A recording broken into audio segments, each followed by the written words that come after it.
ስኮላሮች ናቸው። ሕጉን ጥንቅቅ አድርገው የሚያውቁ ናቸው። ልዩነታቸው እሱ መንፈስ አለበት። መንፈስ ሲሰጥ አጥንቱን፣ ቅልጥሙን፣ ጅማቱን ይበትነዋል። መንፈስ ሲሰጥ ነፍስና መንፈሱን ይሰነጥቀዋል።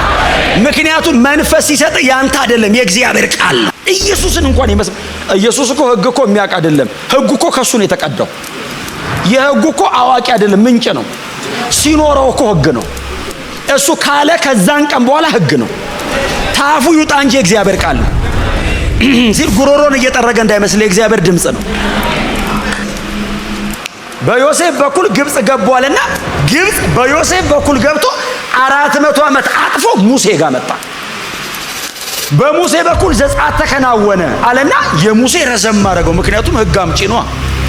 ከሙሴ ጋር አብሮ መጣና የሙሴን ተአምራት ነገራቸው። ሰዎቹ ልባቸው ትርክክን ያለ ውሃ ሆኑ። በቃ ናሲል የሰውን ልጅ ሰማያትን ክሮስ አረገ። ታውቃለህ፣ መገለጡ አልቲሜት ሆነ። ኢየሱስ ያለበትን አየሁ። የሰው ልጅ በአብ ቀኝ ቆሞ ለየላቸው። ለዛውም ብለ አየሁት። የሰው ልጅ እኮ እነሱ ሰቅሎ የገደሉትም በርቃል በኃይል እያደገ እየሰፋ ሄደ፣ እየጠቀለለ እየወረሰ ሄደ ይላል። እና ይሄ ወጣት እጅ ከተጫነበት በኋላ ቀጥሎ የምታገኙት በየምኩራቡ ነው የምታገኙት። በየምኩራቡ እየቆመ የእግዚአብሔርን መንግስት ወንጌል ይሰብክ ነበር ይላል። በጣም ቀላል ነገር ነው፣ ግን በትህትና አጠገባቸው ሰው ወንጌል ስበክ በሉት እስቲ። በጣም ቀላል ነገር ነው፣ ግን ዋና ነገር ነው። እና ይሰብካል ይላል። ልጁ በቃ ይሰብካል። በተገኘው አጋጣሚ በየምኩራቡ እየቆመ ወንጌል ይሰብካል አለና ሉቃስ አልነበረም። ሉቃስን የምታገኙት ከሐዋርያት ሥራ ምዕራፍ 16 በኋላ ነው። የዚህ መጽሐፍ ጸሐፊ እኛ እያለ የሚጽፈው ከምዕራፍ 16 በኋላ ነው። አልነበረም። ምናልባት ይህንን ታሪክ የሚሰማው ከጴጥሮስና ከጳውሎስ ነው። በተለይ የምዕራፍ 7ቱን የእስጢፋኖስን ሙሉን የሰማው ከጳውሎስ ነው። ምክንያቱም ጳውሎስ ሊወግር ገብቶ ነበር። ጴጥሮስም አልነበረማ ጉባኤው ላይ። እስጢፋኖስ ተከሶ ገብቶ ነው። ጴጥሮስ ምናልባት ቤተክርስቲያን ሆኖ እየጸለየ ሊሆን ይችላል። ጳውሎስ ግን ሊወግር ገብቶ ነበር። ለዛ ነው ሙሉ ስብከቷል። ጳውሎስ ምን ያህል አድማጭ እንደሆነ የምታዩት 60 ቁጥር የፈጀ ስብከት አጻፈው። ሉቃስን ቁጫ ነው። ሊወግርም ስለገባ ከተሳሳተ ብሎ መሰለኝ በደንብ ነው የሰማው። ጌታ የተባረከ ይሁን። እና ይሄ ወጣት ቆሞ ይሰብካል ይልና ምናልባት ሳነባው አስተውላችሁ ከሆነ ምዕራፍ 6 ቁጥር 10 ላይ የሚናገርበትን እግዚአብሔር በዚህ ይባርካችሁ። አንዳንዱ ነገር የሚሰጥ ነው በጥረት አይመጣም። የሚናገርበትን ጥበብና መንፈስ ሊቋቋሙት አልቻሉም ይላል። ኦራተር ነው ማለት አይደለም ትርጉሙ። በጣም ተናጋሪ ነው አይደለም፣ የተሞላ ነው። ይኸውልህ አሁን እስጢፋኖስ ሲቆም ያጠናውን አይደለም የተቀበለው ነው የሚያወራው። ለዛ እኮ ነው ጳውሎስ እምናገረው እንዲሰጠኛል። የበለጠ ተናጋሪ አይጠፋም፣ ተቀብዬ ላውራ። ለምን መሰለ? ሰው ከባድ ነው፣ አትቀይሮ ተገርሞ ይሄዳል። መንፈስ ከሆነ እኔ የለውበትም አያታግልህም ማለት ነው። አይ ከልጁ የተሻለ የተማረኩ አይጠፋም። ለምን መሰለ? የመጡት ከነፃ ወጪዎች ምኩራብ ነው። ዋነኛው ነው የመጣው። የሚያሸንፍ አለ ብለው ለክርክር ሲመጡ ከሰዎቹ በቀር ቲፎዞቸውን ይወስዷል። በጣም ስኮላሮች ናቸው። ሕጉን ጥንቅቅ አድርገው የሚያውቁ ናቸው። ልዩነታቸው እሱ መንፈስ አለበት።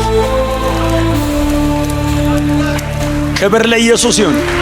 አይ መንፈስ ሲሰጥ አጥንቱን፣ ቅልጥሙን፣ ጅማቱን ይበትነዋል። መንፈስ ሲሰጥ ነፍስና መንፈሱን ይሰነጥቀዋል። ምክንያቱም መንፈስ ሲሰጥ ያንተ አይደለም፣ የእግዚአብሔር ቃል ነው።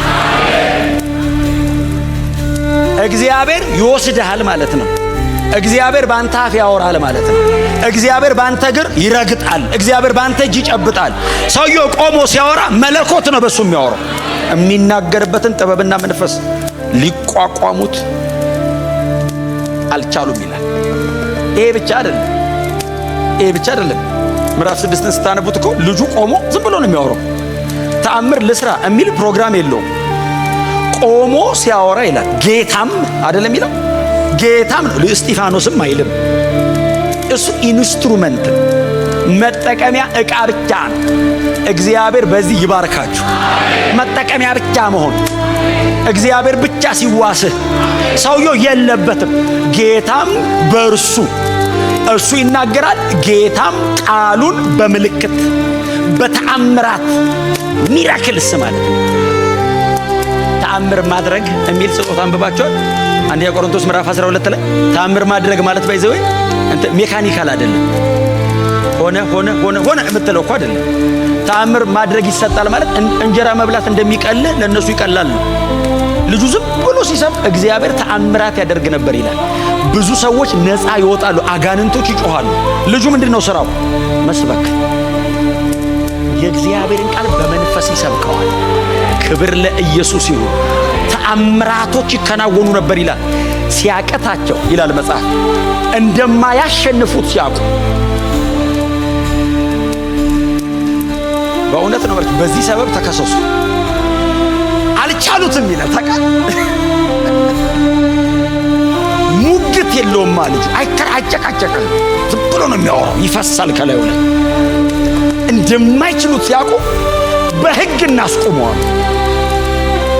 የሐሰት ምስክር ሰብስበው በአይሁድ ሸንጎ መካከል ልጁን በክስ አቆሙት። ያቆማል ብለው ነው ያቆሙት። ተከሰሰ። ጴጥሮስ ራሱ የሐዋርያት ሥራ ምዕራፍ 4 ላይ እዚህ ሸንጎ የቀረበው በዛ በተፈወሰው ሰውዬ በኩል ነው። ሰዎቹ ሰው አይሰሙም፣ ይንቁሃል። ኢየሱስን እኮ የጠሩት እኮ ሊሰቅሉ ሲሉ ነው። ኢየሱስን እንኳን ኢየሱስ እኮ ሕግ እኮ የሚያውቅ አይደለም። ሕግ እኮ ከሱ ነው የተቀዳው። የሕግ እኮ አዋቂ አይደለም፣ ምንጭ ነው። ሲኖረው እኮ ሕግ ነው። እሱ ካለ ከዛን ቀን በኋላ ሕግ ነው። ታፉ ይውጣ እንጂ እግዚአብሔር ቃል ነው ሲል ጉሮሮን እየጠረገ እንዳይመስል የእግዚአብሔር ድምጽ ነው። ኢየሱስ እግዚአብሔር ነው። ኢቭን ኢየሱስን እምቢ አሉ፣ አንሰማውም አሉ። እስጢፋኖስን አምጡት፣ ለምን እንገለዋለን ብለው ጠሩ። ገባ። ክሱ በጣም ነው የሚገርመኝ። ወንጀል ሰራ አይደለም ያለው ኢየሱስ ክርስቶስ የሚላለው ክሱ ላይ ይሄ ኢየሱስ ክርስቶስ የሚሉት የሙሴን ሕግ ሽሮ ቤተ መቅደስ እንደሚያፈርስ ሲናገር ሰምተነዋል። ይሄ ልጅ ከዛ ሸንጎ ተሰበሰበ። ጳውሎስም ዋኖፍ ነው ከሜምበርስ ስልጣን አለው እጁ ላይ። ሳውል አገኘው፣ ዋናውን አገኘው። አለቀውም ብሎ ገብቷል። ጳውሎስ ኮርነር ላይ ይሰማዋል። እስጢፋኖስ ፊታቸው ቆመ። ተከሰሃል? አዎ አለ። መከላከያ ነጥብ አቅርባሉት። የፍርድ ቤት መከላከያው ነው። ምዕራፍ 7 ኮርት ላይ ቆሞ ዲፌንስ መከላከያ ወንጌል ምን አጠፋሁ አይልም። አባቶች ሆይ አለ። አቤት አሉት። አቤት የሚል ፈልጉ። አባታችንን አብርሃምን አለ። ምን ማለት ነው? የእናንተ ወገን ነኝ እኮ ነው። ኢንትሮዳክሽኑ ሰዓት ነው። ልጁ ካበላሽ አይሰሙትማ። ግጥም አድርጎ ሰብኮ ከዛ የሚያደርጉትን እንዲያደርጉት ነው። አባታችንን አብርሃምን አለና የክብር አባት አለው። ያህዌ ካለ ይገሉታል።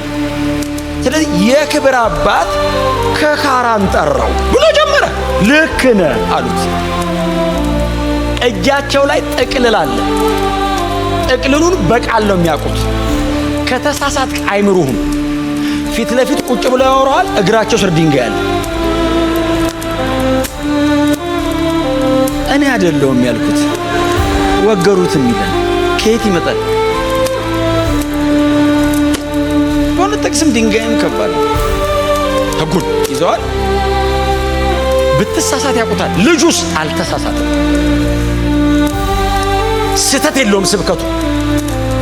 አንተ ከአብርሃም ተነሳ፣ አብርሃምን ጠራው አለና አብርሃምን ሰፋ አርጎ ተናገረው። ይወዱታል፣ አባታቸው ነው ይላሉ። ይስሐቅና ያዕቆብን ነካ ነካ አረጋቸው። በድንኳን ኖሩ ብሎ ከዛ ከነሱ ላይ ዘለለና በዮሴፍ በኩል ግብጽ ገቡ አለ። አንተ አየር ላይ እንዴት ትራቭል እንደሚያደርጉት 1000 ዓመት እኮ ነው የሚያቋርጠው ልጁ በስብከት። በዮሴፍ በኩል ግብጽ ገቧልና ግብጽ በዮሴፍ በኩል ገብቶ 400 ዓመት አጥፎ ሙሴ ጋር መጣ። በሙሴ በኩል ዘጸአት ተከናወነ አለና የሙሴ ረዘም አደረገው፣ ምክንያቱም ሕግ አምጪ ነው። ከሙሴ ጋር አብሮ መጣና የሙሴን ተአምራት ነገራቸው። ሰዎቹ ልባቸው ትርክክን ያለ ውሃ ሆኑ። በቃ አዋቂ ነው ይሄ ልጅ የኛ ወገን ነው አሉ።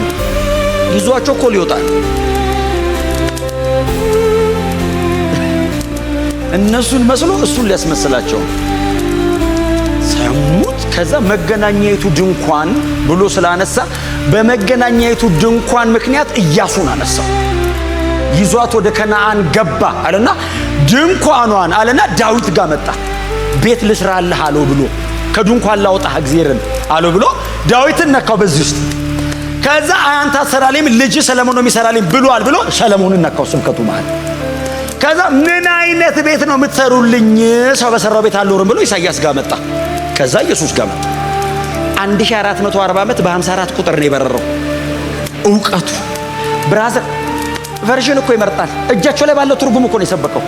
እነሱ እጅ ላይ ነበረው አንድ ኤሌክሴክስ ነው አና የሚባል ትርጉም ነበር አሉ። በዛ ዘመን ተርጉሞ እጃቸው ላይ ይዘውታል። በትርጉሙ በቀደመው ይከብዳቸዋል ብሎ በአዲሱ መደበኛ አርጎ ብትነሳት አንድ ሰው እጁን አንስቶ ተሳስተሃል ያለው የለም። እነሱ መካከል ፈሪሳውያን አሉ፣ ጸሐፍት አሉ፣ ራይተርስ። ሕጉ እንትኑ ፓፒረሱ ሲያረጅ ደግሞ የሚጽፉ እኮ አይደለም ለሚጽፈው ሰውዬ በቃል የሚያወሩ ማለት ነው። ኮማና ፉል ስቶፕ የት ጋር እንዳለ ያውቃሉ። ሕጉን እንዳይመስል ስርዓተ ነጥብ ሚስ አያረጉም።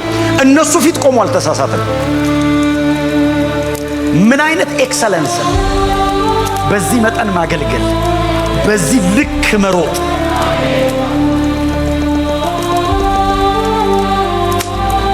መጨረሻ ላይ መጽሐፍ ሲናገር ልጁ ሲያወራ ይላል። ቸርች ያለ ሰው እኮ አይደለም ሊገሉት ፕላን ያደረጉ ሰዎች እንዲህ ሲያዩት የመላእክ ፊት መሰላቸው። ጂሰስ ይሄ እኮ የእግዚአብሔር ቃል ጉልበት ነው ታውቃለህ። የእግዚአብሔር ቃል በሙሉ ኃይሉ ሲመጣ ቁርበትን አፌክት ያደርገዋል። በመንፈስ ሴንስ የምታደርገው ስጋ ላይ ይወርዳል። ቁርበቱ ተቀየረ ይላል ታውቃለህ። ተለወጠ፣ ትራንስፎርም አደረገ ልጁ። ኖርማል አይደል አንተ ይላል አበራ ብሎ እንደዚህ አይቶ ሲያዩ ስቲል እያብረቀረቀ ነው። እኔ ነኝ ወይስ ፊቱ እያበራ ነው? የአማልክት ልጅ አይመስል ይሏል። ቀኑ ሙሉ ፀሐይ ላይ የቆመ ከምኩራብ ምኩራብ የሚንከራተት በፀሐይ የተቃጠለ የገረጣ ፊት ያለው ልጅ፣ አቧራ የጠገበ እግር ያለው ድርቅርቅ ያለ የነ ጴጥሮስ ቢጤ በጣም እየጾመ እየጸለየ ክስት ያለ ልጅ እኮ ነው። የእግዚአብሔር ቃል በላይ ላይ ሲመጣ ይጨርቅን ያልፈዋል፣ አለባበስን ያልፈዋል፣ ስታተስን ይሰብረዋል። አይ የኑሮ ደረጃ አይወስነውም። አይ ፈሪሳውያን በጣም የተከበሩ ለእሱ የተናቀሉ የእግዚአብሔር ቃል ሲመጣ አስተካከለው ታውቃለህ። ቦታ ቦታ ሲያዛቸው የአማልክት ልጅ መሰለ ይላል። እንደዚህ አይነት ጥቅስ ያነበብነው ዘጸአት 34 ላይ ነው። ቁርበቱ አበራ የተባለው አንድ ሰውዬ ነው። እሱም 40 ቀን ሙሉ ተራራ ውስጥ ተደብቆ ሕግ ይዞ ሲወርድ ነው። ይሄኛውስ የእግዚአብሔር ቃል ስቲል ኃይለኛ ነው። የእግዚአብሔር ቃል በሙሉ ኃይሉ በላያችሁ ላይ ይምጣ። በእውነት ከንግግር ይለፍ እናንተ ቤት ፊታችሁ ላይ ይታይ። ሰዎች የእግዚአብሔርን ቃል በአካል ይዳሱ ትላያችሁ። ኢምፖዲመንት ሲያገኝ ወክ አረገ የእግዚአብሔር ቃል በዚህ ልጅ። በዚህ አይነት ሌቭል ያገለገለ ይሄ ልጅ ብቻ ነው ኒው ቴስተመንት ላይ። በጣም ማይትሊ የእግዚአብሔርን ቃል ገልጠዋል እኮ። በጣም አስደናቂ ናቸው አባቶቻችን፣ እጅግ አስደናቂ ናቸው። ይሄ ልጅ ግን ከመገለጥ አለፈ፣ እላዩ ላይ መጣ ታውቃለህ። ቁርበቱ አበራ ይላል። በዚህ ጊዜ አይደል ያሉት አድምቀው ሲያዩት፣ አይ የእግዚአብሔር ቃል በመንፈስ ቅዱስ ኃይል ሲቆጣጠረ እግዚአብሔር ብቻ ነው ባንተ ላይ የሚሰራው። ያኔ ልጁ እንደዚህ ያለ ልባችሁም አይናችሁም የታወረ ብሎ ጮኸ። እናንተ ሰቅላችሁ ገላችሁት ብሎ ሲጮህ ይላል ጆሮአቸውን ደፈኑ ይላል ታውቃለህ። አንተ ፊቱ ሲያብረቀርቅ ደንገጥ አይልም። ሰው እኮ ከባድ ሰው ታግዞ እኮ ነው እዚህ እንጂ እናንተን አላልኩም። ጆሮአቸውን ደፍነው ጮህ ላለመስማት እየጮሁ ከንትን ይዘው ተወጡ ይላል። ከምኩራባቸው ይዘው ተወጡ፣ ወደ ከተማው መውጫ ተራራ ላይ ወሰዱት። ሊወግሩት ዳር ላይ አቁመው ድንጋይ አዘጋጅተው ሲወረውሩ መወገርን መቼስ አትክደው አይደል? በድንጋይ መመታትን ክጄዋለሁ ትላለህ እንዴ? ሌላ ነገር ካድ እንጂ ይሄ አይካድም። አሁን ልጁ እኮ ክዶት አይደለም በልጦት ነው። መገለጡ ነው። አይ የደረሰበት ሌቭል ነው። የምታየው ነገር ነው።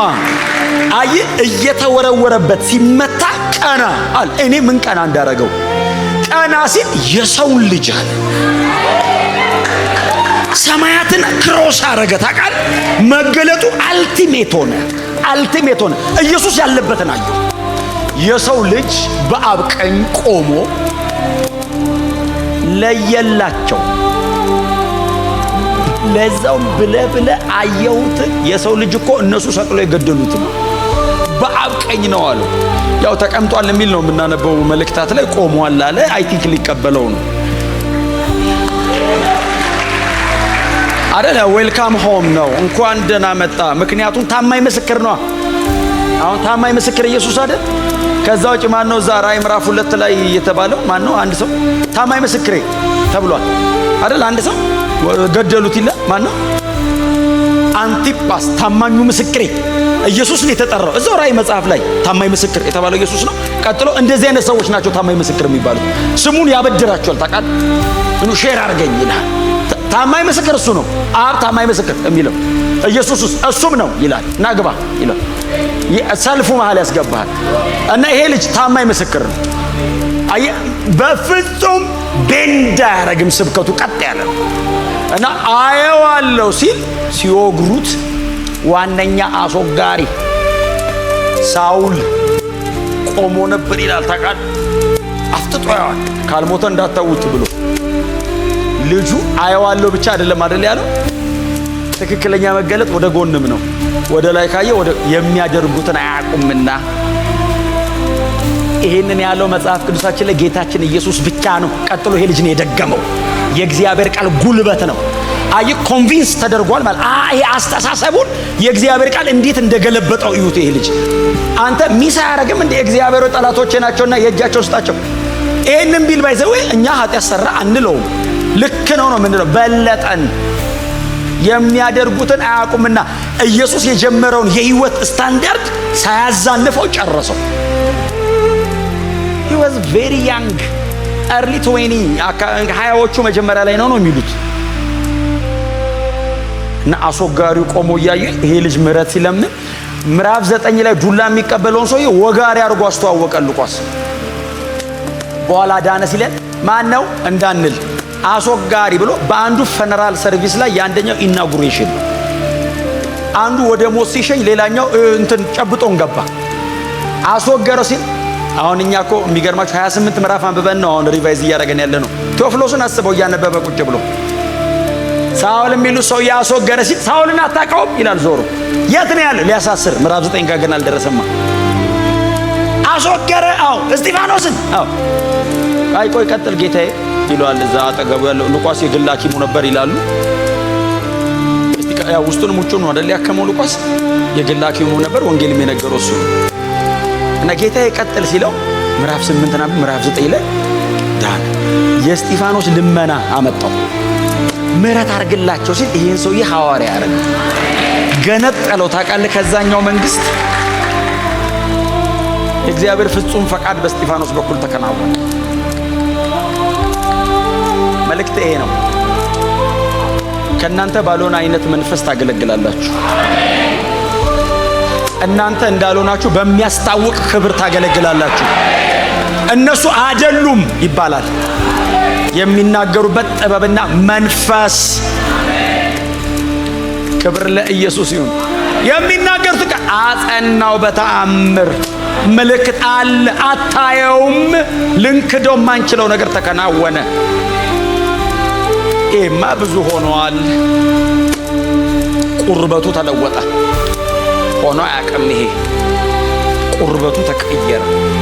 ይሄንን የወደቀውን ምንድነው የሚለው መጽሐፍ? የተዋረደውን ሰውነቱን እላዩ ላይ መጣበት። የእግዚአብሔር ቃል በዚህ መጠን በእናንተ ይገለጥ። በእውነት ከንግግር ይውጣ።